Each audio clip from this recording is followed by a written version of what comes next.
12 મે મારા ઘરે ન્યૂઝપેપરમાં મેં વાંચ્યું તેને પેપર લીક થયું છે.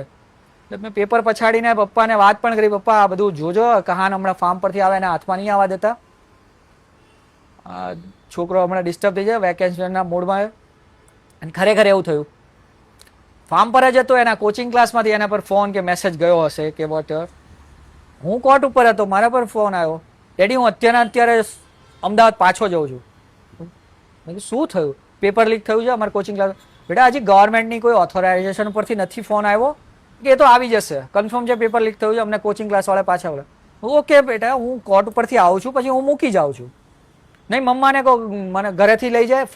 ફાર્મથી સુરતવાળા ઘરે પાછો ના આવ્યો, સુરતથી ફાર્મ થઈને પાછળ હાઈવે પકડી જાય અમદાવાદ. મમ્માને કહો મને લઈ જાય.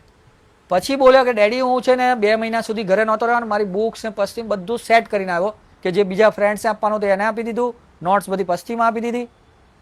એની ચિંતા નહીં કર, હું અહીંથી કરું છું, મામું હજી અહીંયા અમદાવાદમાં છે, હું ફોન કરું બધું આવી જશે. નોટ્સ આંત બધું એના હાથમાં આવી ગયું બુધવારે. પણ એ મંગળવારે મને મળવાય ના રોકાયો. 12 તારીખે 17 તારીખે એને લગભગ બધા સાથે વાત કરી, મારી સાથે કરેલી. જૂન 17 1 મહિના પછી બધું નોર્મલ જ બિહેવ કર્યું. તો એના મગજમાં કદાચ ચાલતું જ હશે, ભરાઈ ગયું હશે. છેલ્લા 3-4 દિવસ એનાથી નહીં લડાયું હોય. 2 વર્ષથી જે છોકરો લડતો હતો એણે આટલું સરસ લડાઈ પૂરી કરી હતી, અને પછીનો 1 મહિનો અંદર ને અંદર એને ખુદની સાથે મગજમાં કેટલો તડપ્યો હશે. મને તો એનું પણ દુઃખ છે, બોલી પણ ના શક્યો અને સિસ્ટમનો શિકાર થયો.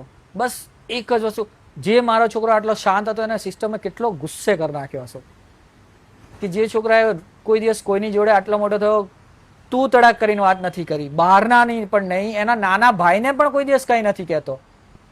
એના નાના ભાઈની તો દુનિયા હતો એ, તો પણ એને એની જાતે આવડું મોટું પોતાને હર્ટ થાય એવું પગલું લઈ લીધું. તો એના મનમાં કેટલો ગુસ્સો આવી ગયો છે આપણી સિસ્ટમ, આપણી આખી પ્રોસેસ, આપણી એજ્યુકેશન પદ્ધતિ પર.